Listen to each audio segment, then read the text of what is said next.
escolas.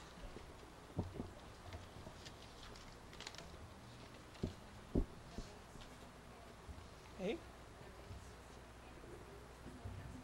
Não, são várias. É para assustar a turma. Opa! Uma coisa me preocupou. Isso aqui já está no jeito? Mexendo aqui, não vai derrubar. Boa noite. Tudo bem por aí, gente? Bem mesmo?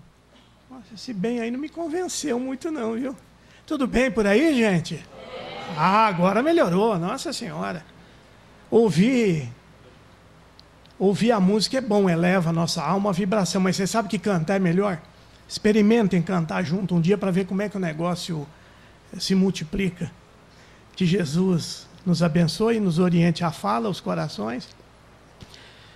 Eu confesso que eu fiquei preocupado um pouco com o Quinca, porque ele falou que precisava de oração especialmente hoje. O que você quis dizer com isso, Quinca? Porque geralmente eles ajudam. Hoje está faltando metade do grupo, eles precisam mais ajudar. Você tem certeza que não tem nada a ver com a minha presença aqui, inesperada, não, né? Que hoje era dia do Grimaldo e eu vim quebrar um galho. Ele falou, não, você tem que ir lá castigar a turma, que é bom que eles pagam o pecado, avança mais depressa. Então eu aceitei o desafio só por causa disso, né? 2 quebra-galhos, então é verdade, né? Mas tá bom. A nossa conversa sempre é muito simples e o que nos motiva é querer motivá-los a conhecer mais aprofundadamente o Espiritismo e também o Evangelho, porque são indissociáveis, né? Não há uma coisa sem outra. Precisamos do Espiritismo para compreender melhor a palavra, a passagem de Jesus pela Terra, e precisamos do Evangelho como um código orientador de vida, uma proposta e também como um desafio, porque o Evangelho é tudo isso ao mesmo tempo.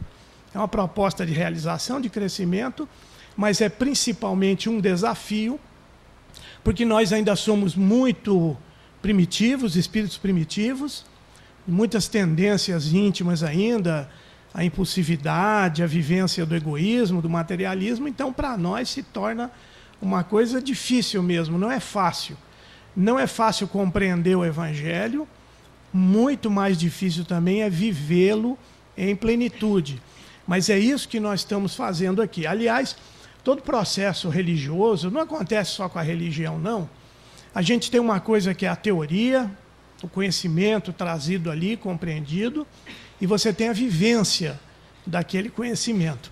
E esse é um problema, é uma dificuldade de todos os tempos. Não é uma coisa de agora, é de todos os tempos. Geralmente nós somos muito bons no discurso, na fala, naquilo que pregamos para os outros, mas não tão bons assim na hora de darmos exemplo de vivermos. Nós trouxemos aqui apenas para reflexão alguns trechos da carta de Tiago, o apóstolo, Tiago, discípulo de Jesus. Vocês vão encontrar essa carta no chamado Novo Testamento, lá para o finalmente da Bíblia, né? Tem uma carta só. E Tiago traz uma consideração especialmente moral. Ele não trata de práticas exteriores, do que é certo, do que é errado. É uma condição, uma circunstância moral de compreensão. E ele vai trazer essa dificuldade que nós temos hoje. Porque em algumas passagens ele diz assim, ouve-se a palavra, mas não se cumpre. Pode terminar mais tarde mesmo ou tem que ser 10h30 mesmo? Considera-se religioso, mas não se refreia a língua. Olha o que ele vai associando com a religião. Reúne-se em nome do Cristo e comete-se a acepção de pessoas na mesma reunião. A discriminação. Nós discriminamos não é só com gente de outro entendimento religioso, não. Às vezes dentro do nosso próprio entendimento. Nós começamos a classificar as pessoas, né? Alguém tem fé, mas não tem obras. Deseja-se o bem ao próximo, mas não se pratica esse bem. De uma mesma boca procede a bênção e a maldição. Nós somos muito assim, né? Falando em nome de Jesus para lá, em nome da caridade para cá, e de repente, né, aquele impropério, aquela palavra desatinada. Alguém é considerado sábio, mas tem inveja e sentimento faccioso. Sentimento faccioso é aquela coisa de seita, né? Aquele fanatismo, a minha está certa, aquela coisa meio revoltosa com a vida. Cobiçais e nada tendes, pedi e não recebeis. Deseja-se ser amigo de Deus e amigo do mundo.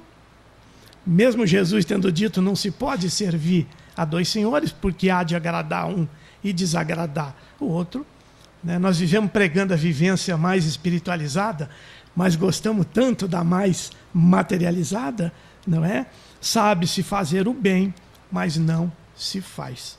Então isso já vem mostrar essa disparidade que existe entre o entendimento e a prática. E isso no campo religioso é gritante. Existe uma enorme dificuldade de vivência dos preceitos, de orientações, da doutrina. Toda religião tem uma doutrina. Tem uma essência, tem um fundamento, tem uma proposta, tem um direcionamento ético e moral, porque a religião vem para isso.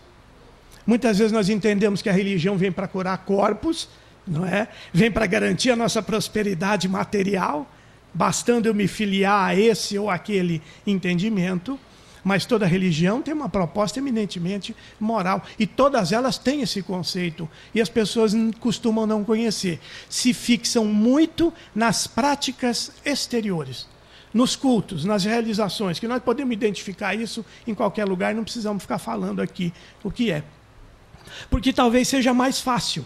A prática exterior, alguém manda fazer, você faz. Tem hora, dia, tem posicionamento, faça desse jeito, de pé, de joelho, de costas, não é?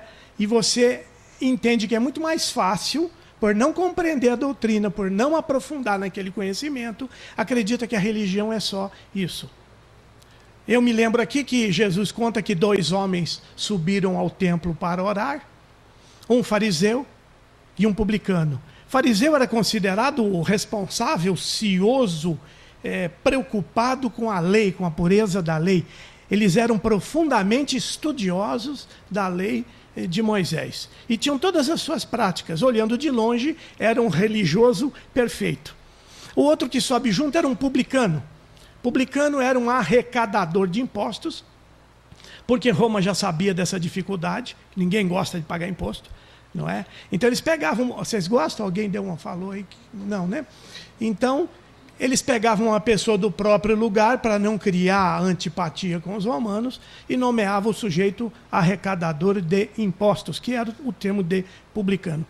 Como alguém pode nem saber, mas não fomos nós brasileiros que inventamos a corrupção, né? Já existia naquele tempo.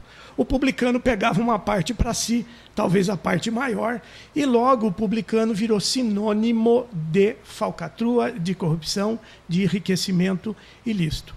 Junte-se ao fato que o judeu já vivia premido por imposto, porque ele pagava um imposto para Roma, um imposto para o templo e um imposto para Herodes. Então aí o sujeito ficou sendo abominável. Era um sujeito desprezível e ficou um sinônimo de pessoa impura e de corrupção. 2 homens subiram ao templo para orar. Um pretensamente religioso, que olhava, batia no peito e dizia assim: graças te dou, Senhor meu Deus, porque não sou como os demais homens. Como é esse publicano aqui do lado, não é? Eu não. Eu cumpro à risca a determinação da religião. Pago o dízimo, jejuo 2 vezes por semana, dando a ideia de que ele era um seguidor fiel daquilo. O publicano, que era tido como um corrupto, sequer ousava levantar os olhos e dizia assim: Senhor, olha para mim que sou um pecador. Sê propício a mim, Senhor, que sou um pecador. E Jesus vai dizer que esse voltou para casa justificado, porque falava da humildade, reconhecia as suas deficiências, a sua problemática, pedia a Deus para que mudasse aquela situação. O outro não, exaltava o seu orgulho e a sua vaidade. Ora, ele era estudioso da lei, seguia à risca as determinações religiosas, no entanto, não vivia. Jesus implicou muito, se podemos usar essa palavra, implicou muito com os fariseus. Chamou-os de víboras, túmulos, né? Caiados por fora e por dentro cheio de podridão. Acusou-os de violentar, se aproveitar das casas das viúvas. Isso tem um simbolismo, né? Porque a viúva, ainda mais naquele tempo, a mulher, um significado de fraqueza, de necessidade, não é? Então, eles abusavam até daqueles mais fracos.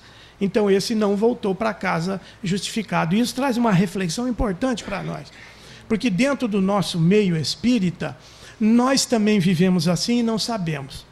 Uns mais estudiosos e outros menos estudiosos do que os outros, mais conhecedores ou menos conhecedores da doutrina espírita e, consequentemente, do Evangelho, às vezes não percebemos que nós vivemos assim, não é?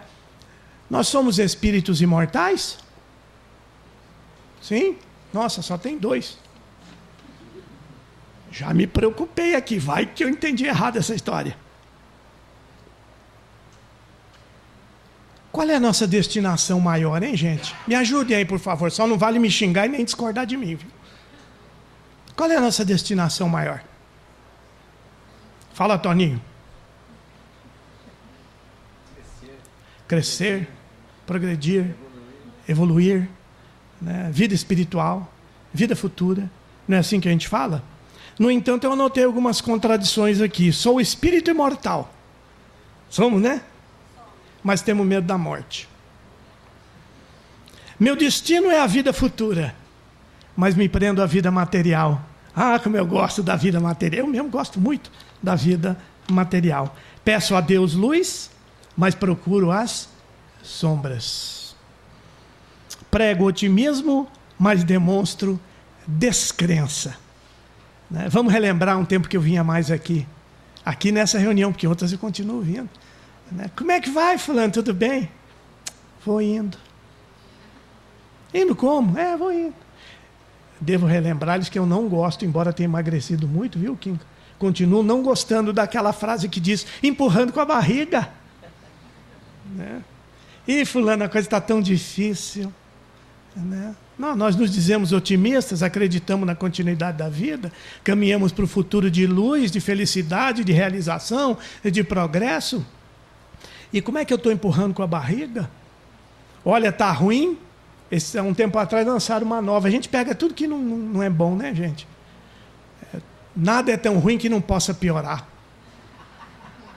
De onde tiraram isso, meu Deus do céu? Né?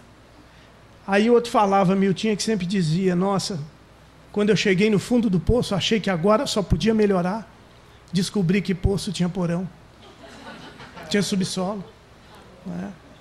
Então nós vivemos pregando a fé, o otimismo, a alegria, mas parece que não vivemos. Olha como é difícil a gente entender isso. Né? Busco a verdade, mas me comprazo na ilusão. Ah, como nós gostamos de nos iludir com a pós-transitória das coisas, com a riqueza, com a saúde eterna, não é? Com a beleza extraordinária. Não é isso? Tem gente que tem horror da passagem do tempo e é uma coisa que ninguém pode controlar. Né? Temos prazer de nos iludir. Né? Toda semana a pessoa acredita que nessa semana eu vou ganhar na loto. Pode ser até que ganhe, não estou dizendo para ninguém não jogar, não. Né? Mas aquela ilusão do príncipe encantado. Ah, serei feliz quando encontrar o príncipe encantado, a princesa. Né? Quando eu conseguir essa ou aquela obrigação, esse trabalho, isso, aquilo. Né? E a vida está correndo, estamos deixando passar o tempo. Né? Nos dizemos amigos da verdade, buscamos a luz. Estou aqui porque eu quero luz interior. Né? Mas depois ficamos ainda meio que empatados nas vivências. Uma coisa que nós precisamos entender, que é de bom alvitre, é extremamente importante nós compreendermos, que a religião na Terra também é um processo e um processo educativo. Processo, todo mundo sabe, é aquele conjunto de ações que levam a um determinado fim, a um objetivo, a uma meta, a uma finalidade qualquer. E educação, já tem muito estudioso da educação considerando que educação não é apenas se instruir, não é ganhar conhecimento nessa ou naquela área, não é a formação intelectual, é mais do que isso. Educar é melhorar. Educar-se é tornar-se uma pessoa melhor. E o que a religião faz na Terra, que é um processo, várias ações, de muito tempo, é um processo extremamente, eminentemente, proeminentemente educativo. Educação da alma.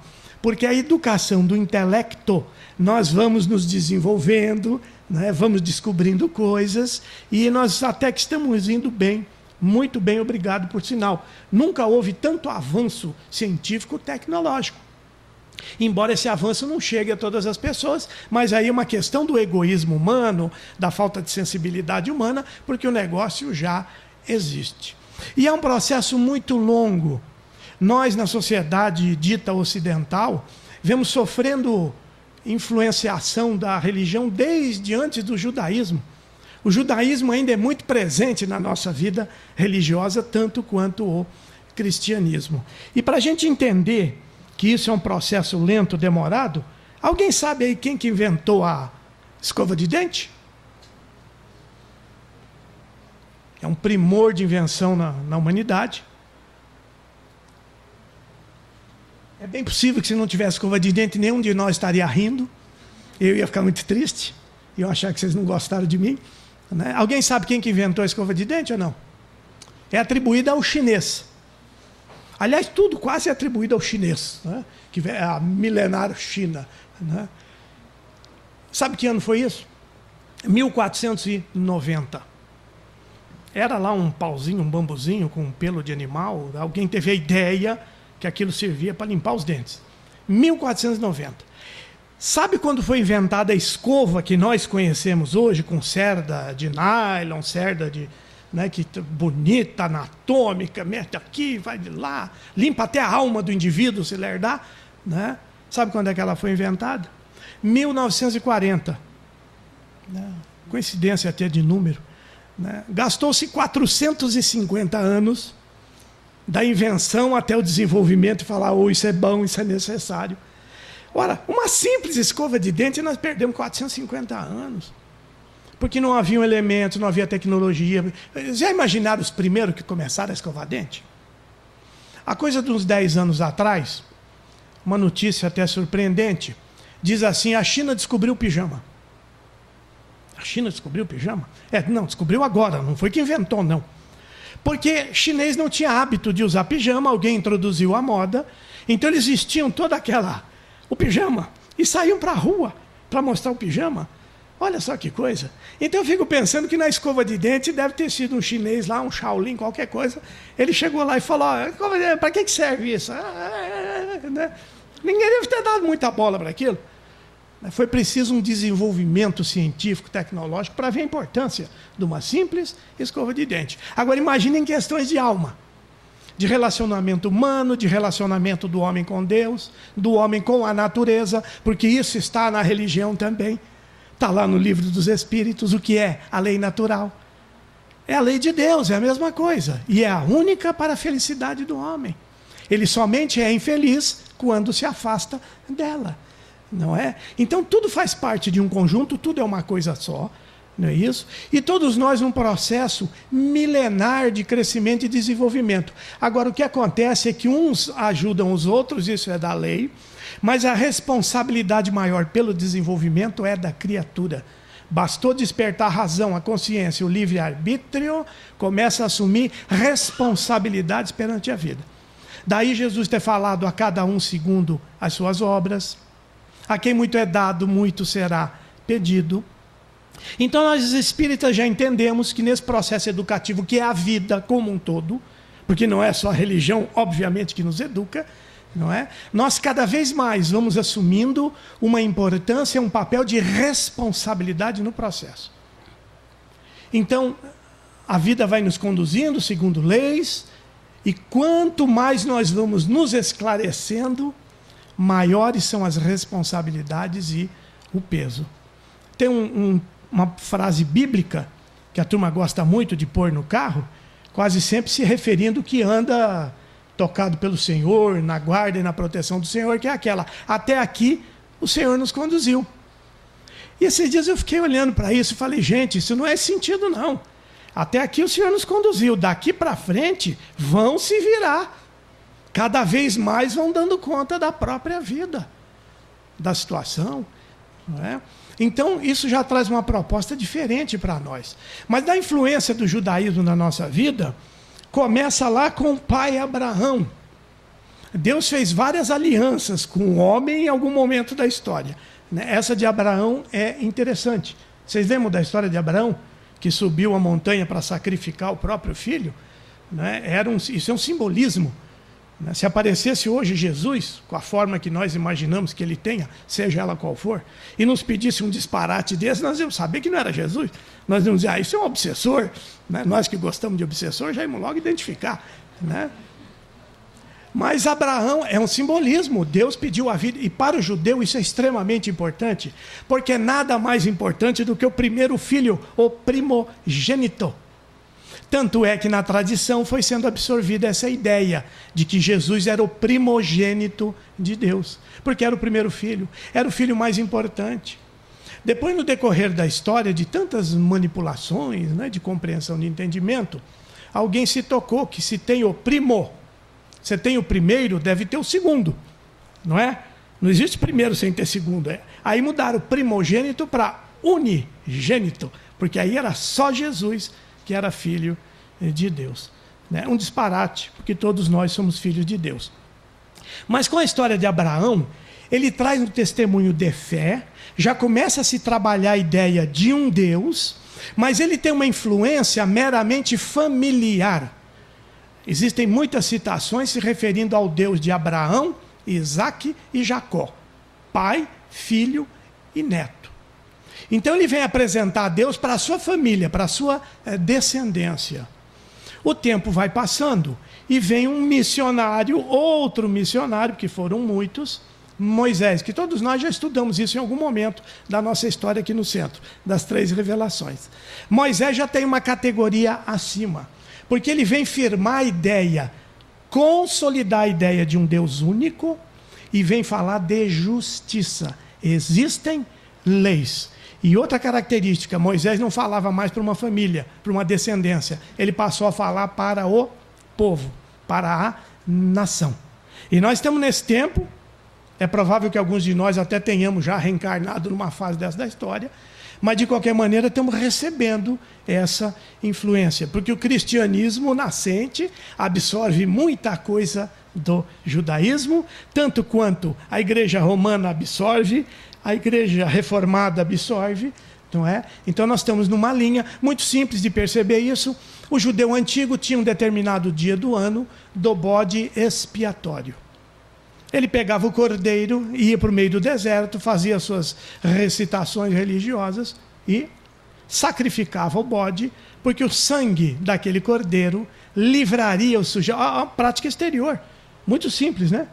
Passou um ano fazendo bobagem e depois sacrifica um próprio animal que resolveu o seu problema com Deus. Ora, o mundo cristão hoje considera Jesus como o Cordeiro de Deus que tira os pecados do mundo. Tradição judaica. E outras tantas foram incluídas. Então isso é um negócio para nossa consideração.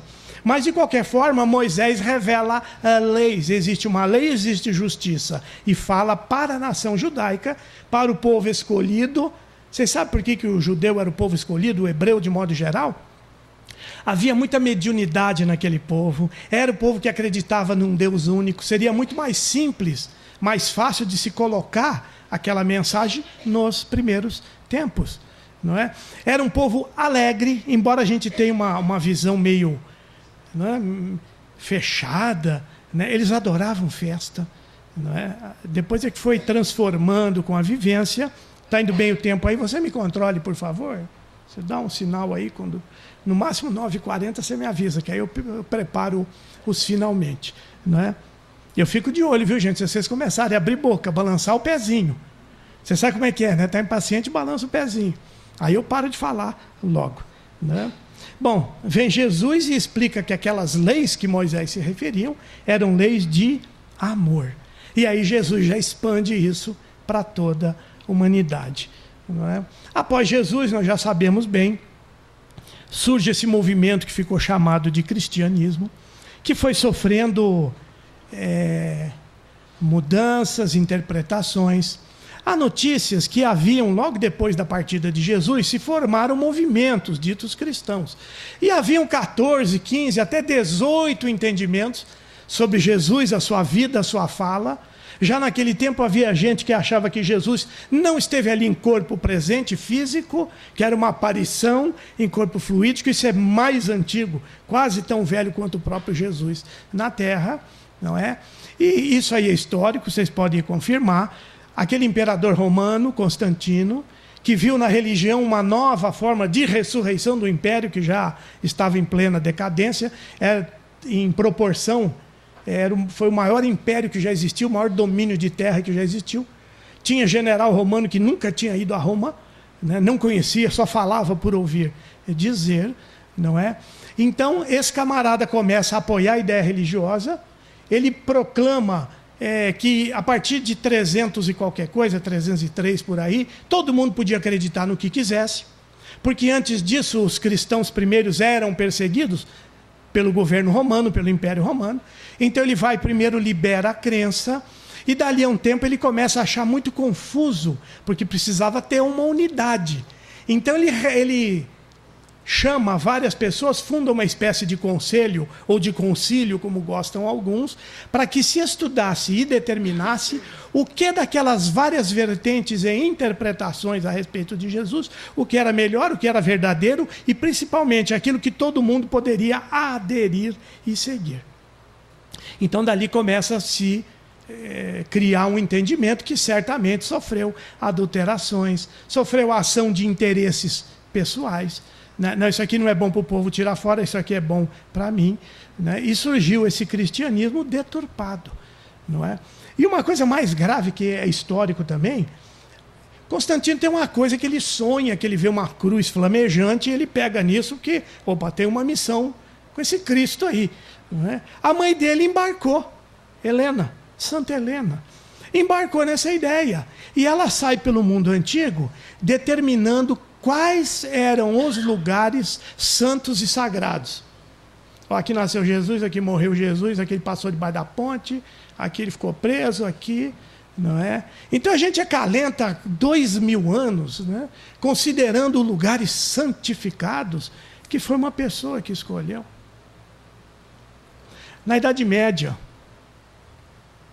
Lutero é 1500 e alguma coisa, havia um príncipe alemão que o protegeu, ele só não foi entregue ao exército romano, porque esse príncipe o protegia. Esse camarada tinha um acervo de mais de 3.000 relíquias. Todo mundo sabe o que é relíquia, né? Tirando alguém que tem aquele Fusquinha 69, né? O Kinka gostava de umas relíquias, né? A relíquia religiosa é aquele pedaço de alguma coisa que tem a ver com o santo, com a pessoa, né? Esse príncipe, ele uma vez por ano abria as portas do palácio, tinha um palácio só para isso, 3.000 relíquias. E haviam casos absurdos, né? O dedinho de São João, tinha lá um pedacinho de osso, né? O pedacinho da cruz, onde Jesus foi crucificado, né?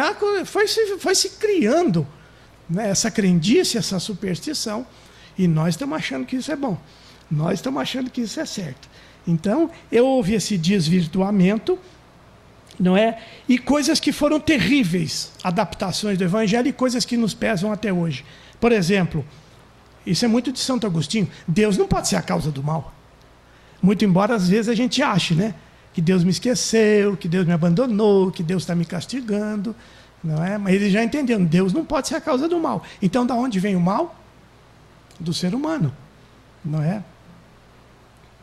Questões como a da sexualidade eram tratadas de forma natural pelos judeus antigos, alegre, né? Assumiu uma característica de maldade e de perversão. O homem passou a nascer com a marca original do pecado. E tem gente que acredita nisso.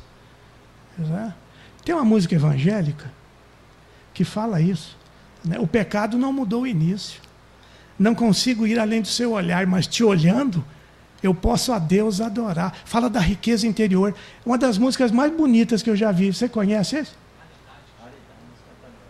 Raridade, né? Você é o espelho de Deus, uma coisa assim.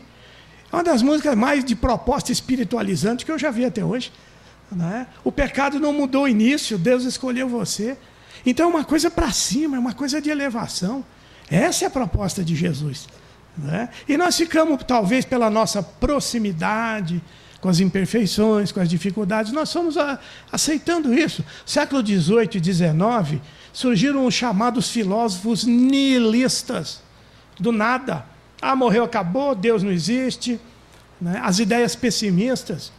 Hoje a gente chama uma pessoa de pessimista, uma pessoa meio para baixo, meio caída, mas o pessimismo era uma filosofia, onde imputava ao homem o mal, a essência do mal. Por isso que tudo dava errado na sua vida, porque ele trazia o mal dentro de si. Vocês querem coisa mais pesada do que isso? Eu sou originário do pecado, eu estou condenado, eu tenho mal dentro de mim. Isso a pessoa acredita. E a maioria de nós tem acreditado, não é? Então precisamos... Essa ideia é uma subversão. Nem pecado, nem mal, muito menos o fracasso. Apenas o que? Ignorância, imperfeição, a não realização do bem em nós. Poxa, já foi tanto falado, o mal não existe. O mal não é uma energia preponderante. O mal é a falta do bem. Toda vez que nós nos afastamos do que é bom, do que é belo, do que nos eleva, do que traz sentimento bom, não é? Nós estamos cometendo o mal. Por isso é que dizem, olha, não cometer o mal apenas não basta, é preciso praticar o bem. É verdadeiro, né? Mas se você já não cometeu o mal, já é o primeiro passo, já é o avanço, né? E nós podemos cometer o bem por palavras, pensamentos e ações. Não posso fazer nada de bem pelo outro, porque geralmente a prática do bem está associada à caridade material, essa coisa toda, não é? De jeito nenhum. Todo mundo sabe o que é o bem. Eu não posso fazer nada por ninguém, pode ter um bom pensamento, pode rezar pela pessoa, pode se abster de uma conversa maledicente, o que mais tem por aí é conversa maledicente. Se alguém estiver malhando o Judas, coitado do Judas, Judas já se redimiu faz muitos anos, né? Se alguém estiver massacrando o outro, muda o tom da conversa, puxa um outro assunto. Se não der, dá no pé. Não se contamine por essas ideias, porque, gente, o bichinho dessa maledicência, quando entra na nossa cabeça, e hoje está a coisa mais fácil de entrar na cabeça da pessoa, né? Hoje em dia você está levando meios de comunicação dentro do bolso, os WhatsApp da vida, Facebook. Vocês já viram o tanto de coisa que chega? Vocês dão conta? Conte para mim. Eu sou novato nessas coisas. Vocês dão conta de ler aquilo tudo? Hein? Vocês dão risada daquilo tudo? Vocês não identificam que às vezes vem 5 vezes o vídeo diferente, mas que a essência é a mesma? Vocês não acreditam que talvez uns 90% daquilo seja produzido e é passado como um acontecimento real, que foi casualmente captado na rua? Então a ideia ruim para chegar na cabeça hoje está muito fácil. Porque antigamente era só pelo exemplo, né? E a pessoa dava uma disfarçadinha, então o mal não era tão contaminador. Depois veio rádio, a televisão, o negócio começou a já ficar mais abrangente, né? Agora você anda com esse trem o dia inteiro. Vocês sabem que já está dando problema, né? Pessoa 2 horas da manhã, se tiver alguém, tome cuidado. Pessoa acorda às 2 horas da manhã, toca lá o sininho, o despertador, para ver o Facebook se tem alguma coisa.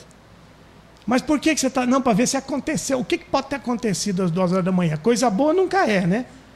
Você pode reparar, né? De madrugada acontece o quê? Né? E o sujeito tem que ir ali. A pessoa já está ficando com esse dedo grosso aqui. Tic, tic, tic, tic, tic. Aliás, eu tenho uma certa admiração, porque eu só vou escrever alguma coisa que é catamilho, né? E eu falo, é karma. Eu bati a máquina muito rápido. E eu ficava tirando sarro dos outros. É karma. Né? Mudou a tecnologia, a gente não conhece. Não é isso? Então, tomar cuidado com isso. Surge o Espiritismo como revelação. Está acabando, viu, gente? A primeira parte. O Espiritismo é chamado de esclarecimento. Se vocês abrirem o Livro dos Espíritos, nas diversas, tem um monte de tradução, mas todas têm quase a mesma linha. Na primeira página está lá, o Livro dos Espíritos. E embaixo, contendo os princípios da doutrina espírita, sobre a imortalidade da alma, a natureza dos espíritos e suas relações com os homens, as leis morais, a vida presente, a vida futura e o futuro da humanidade, segundo o ensinamento dos espíritos com a ajuda de diversos médiuns.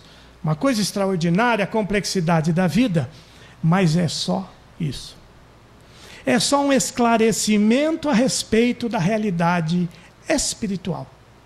O que vai fazer a diferença é o que nós vamos fazer com esse esclarecimento.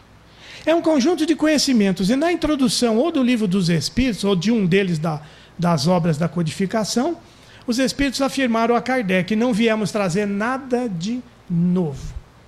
Apenas reunimos as verdades de todos os tempos que estavam esparsas, dispersas, de conhecimento um pouco aqui, um pouco ali, geralmente de pessoas iniciadas naquele conhecimento. Retiramos o que era crendice e superstição e montamos num só corpo de doutrina, num só livro, num só lugar. Apenas fizeram isso. Tanto é que nós vamos achar essas ditas verdades espíritas em muitas religiões antigas, em filosofias antigas. Jesus nunca deixou de zelar pelo mundo. Antes de ter vindo ele próprio, mandou sistematicamente pessoas para trazerem ou ajudarem o esclarecimento da humanidade. Os Espíritos disseram algo mais ou menos assim: é inegável a capacidade de evolução do homem e do ser humano. É inegável. Mas deixado por sua própria conta, poderia demorar um tempo excessivo para ir descobrindo e realizando as coisas. Então Deus permite, isso é da lei, que de tempos em tempos, pessoas mais evoluídas venham trazer conhecimento, incentivo, às vezes força de trabalho, para ajudar o homem nesse processo de progresso, de crescimento, de realização. Então são chamados missionários, que nós gostamos muito dos missionários no campo da religião, mas há missionários em todos os campos. Tem pessoas que vêm se esforçar para o desenvolvimento da cura de uma doença, de um remédio, disso, daquilo, de um aparelho, não é? Porque é da lei que um ajude o outro. E nós sempre vamos estar colocados entre alguém que nos é superior e que pode nos ajudar e alguém que nos é moral, intelectualmente inferior, que precisa da nossa ajuda. Então existe essa fraternidade universal que vale entre as pessoas e vale também entre os mundos. Então o Espiritismo vem nos trazer apenas um conjunto de esclarecimentos, de lições de conhecimentos, não é? Mas o que nós vamos fazer com isso é o que vai fazer a diferença. Quase sempre isso acontece muito na religião. Eu tomo contato, eu conheço aquilo, vou num centro, vou numa igreja qualquer, né? Me encanto com aquele negócio. E o processo natural seria esse: eu descobri que existe, depois eu vou me aprofundar naquele conhecimento, vou estudar aquilo para ver o que é, o que fala. Depois eu vou, achando bom, assimilar aquilo para mim, para a minha vida, e depois eu parto para a vivência. Geralmente nós fazemos ao contrário. Qualquer religião acontece isso. Eu descobri que tem um negócio aqui, já quero viver. Eu não conhecia, eu não aprofundei, eu não achei que aquilo era bom, eu não assimilei aquilo para a minha vida diária, não é? Nossa, fui numa palestra segunda-feira, coisa maravilhosa, pena que meu marido não foi, que aquilo era para ele. Ah, se ele tivesse ido, ia ter um proveito extraordinário lá em casa. A gente sempre acha que é para o outro, a gente não assimila aquilo para nós. Então, dessa coisa de querer viver algo que não se conhece, é que surgem essas práticas exteriores, essas práticas atrapalhadas, não é? A pessoa começa a achar que tem dia e hora para o espírito manifestar. Ah, por que é mais fácil o espírito manifestar meia-noite, como dizem por aí? Isso é uma pergunta do Kardec. Falou, meia-noite e meio-dia não faz diferença, isso é coisa da crendice humana, não é? E tais alimentos são melhores do que outro, não é? A gente conhece bem essas histórias. Esse dia eu fui num centro, nossa senhora, quase apanhei, viu? O espírita está longe de ser evangelizado, cheguei à conclusão. Não é? Porque eu falei que quando eu comecei num centro, o pessoal recomendava que na sexta-feira se usasse roupa branca. Branco, pureza. Né? Aí teve uma senhora lá de quase 80 anos que ela ficou indignada. Falou, opa, mas aqui nunca você viu isso não. Não, mas claro que não. Acabou a reunião, ela veio falar comigo. Onde é que você começou que tinha roupa branca? Porque aqui eu nunca vi. E o pior é que vocês não sabem. O centro que eu comecei a estudar o Espiritismo era lá. Mas eu nunca vi roupa branca lá. Foi retórica, você está falando, não é? Mas, de qualquer forma, quando você não conhece, é onde você fica acreditando em todas essas crendices que estão por aí. O sujeito tem um mal-estar, você precisa ir lá no centro tomar passe. Às vezes é um mal-estar comum que a pessoa tem. Às vezes precisa tomar passe mesmo. Pelo sim, pelo não, manda o sujeito para o passe. Nossa, eu estou com uma tristeza disso. Ah, isso aí eu já sei o que é. É encostou. Ah, Não, encosto não pode falar mais, né? Processo obsessivo, influenciação espiritual. O cara já está para baixo, não sabe o que tem. Aí você fala que tem um encosto. Aí você não conhece, explica mais ou menos para ele. Ele já começa a andar na rua assim, né? Tem alguma coisa ruim. Aí eu não me canso de contar essa história, viu, Kim? Aí o sujeito vem no centro e fala, passe. Você vai tomar uns 5 passes aí? Tomar 5 passes é bom, porque você vem em 5 reuniões, né? O ambiente é maravilhoso, a gente absorve coisa. As palavras são boas, né? Então manda o sujeito vir 5 vezes, ele vem. Não é isso? Aí ele vai tomar passe, ele vê uma casinha, geralmente é uma casinha, aí não pode falar casinha também, a sala do passe, né? Tá ali, aquela fila. E fala, ele vai entrar ali, o sujeito pega no ombro dele. Não, você vai por último. E já tremeu. Ele nunca viu aquilo na vida. Não sabe o que é aquilo na vida. Eu vou por último. Tá bom, né? Para curar, estou passando mal. Cheguei aqui, já dei uma ribada, já melhorei. O esse trem aqui é bom mesmo. Bem que fulano falou. Né? Devia ter vindo mais cedo, devia ter vindo antes, coisa maravilhosa. Né? Já está pisando em nuvens. Aí vai aquela fila do passe. Quando termina a vez dele, né? Ele senta lá e junta 5 em volta dele. Passe coletivo. Aí ele pensa assim, nossa senhora, estou morto. Porque todo mundo foi 1 por 1, comigo precisou 5. Deve ser uma coisa muito grave que eu tenho. Não é? E às vezes carrega o coração de coisas que são equivocadas, indesejáveis. Não é? Por isso que nós precisamos conhecer a fundo, estudarmos e compreendermos o Espiritismo, né? Na sua profundidade. Não é isso? E coisas que vão surgindo e coisas que vão aparecendo.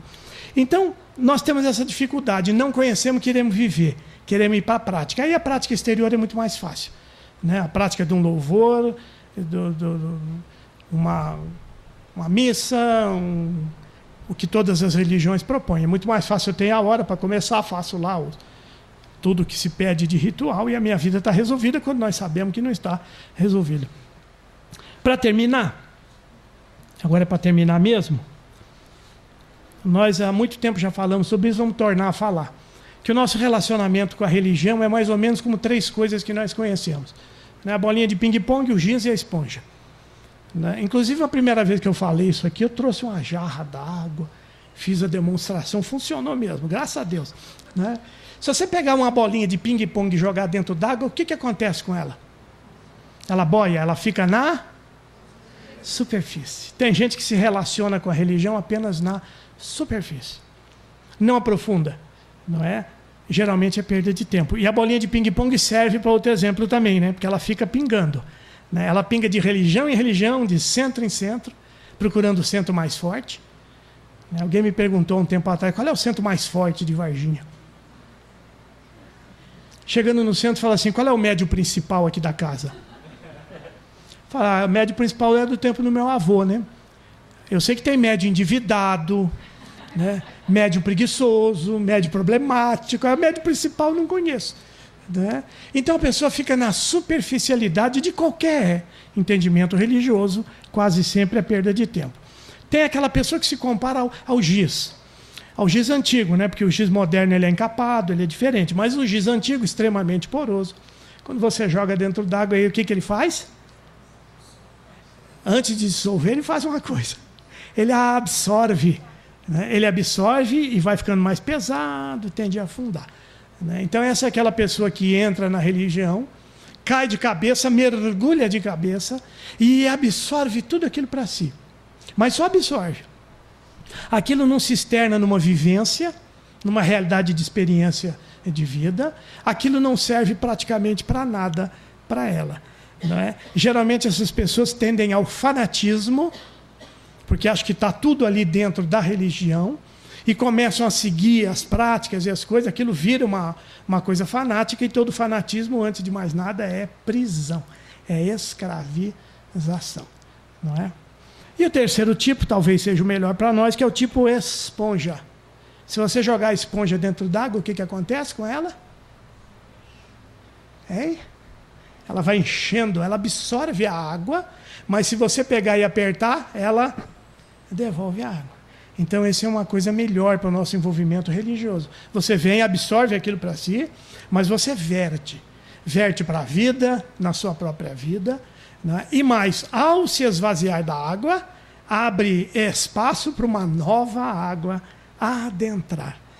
O religioso tem a mania, isso é próprio de religioso, de ter livro sagrado. Vocês já repararam isso? Todo religioso tem o seu livro. Esse é o livro sagrado. Nada pode ser contrariado. Ora, as coisas mudam, as coisas evoluem. Como é que nada pode ser contrariado?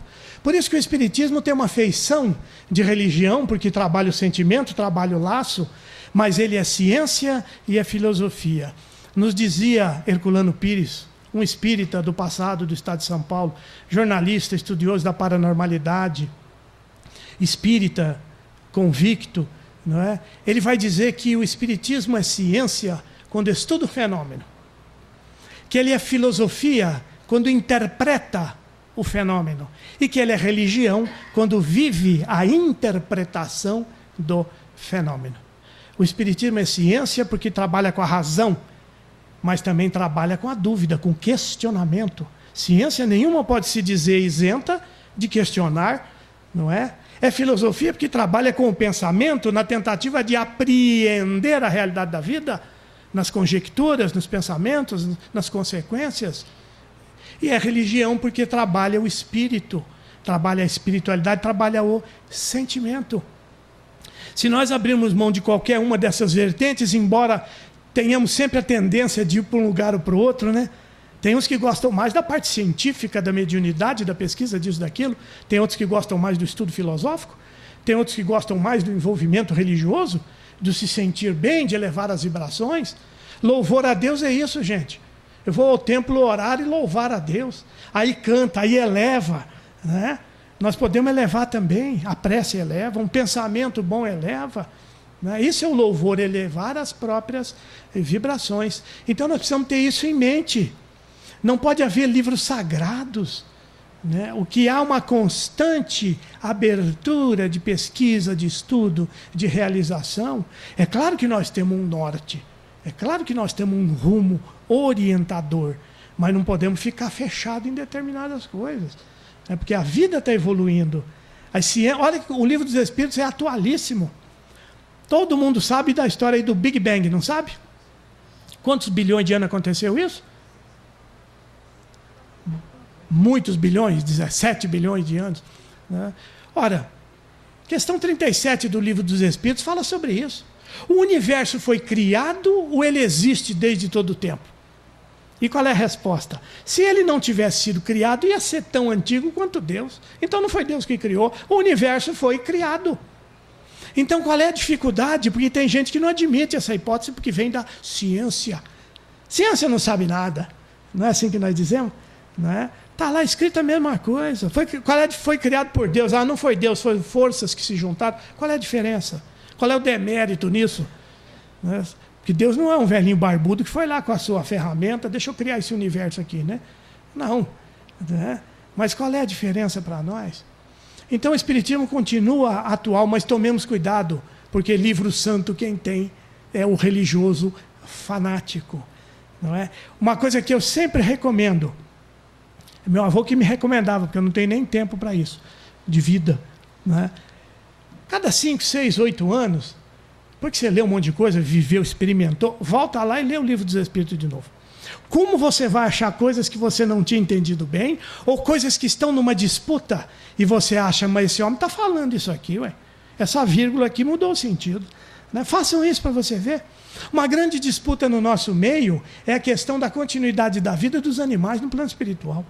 Se você ler secamente o Livro dos Espíritos e o Livro dos Médiuns, você vai dizer que não tem animal no mundo espiritual. No entanto, tem milhares de comunicações, de livros, dando notícia de vida de animal no mundo espiritual. Vão lá reler quando Kardec fala disso, questão 90, 90 e pouco para frente, que você começa a ver uma luz.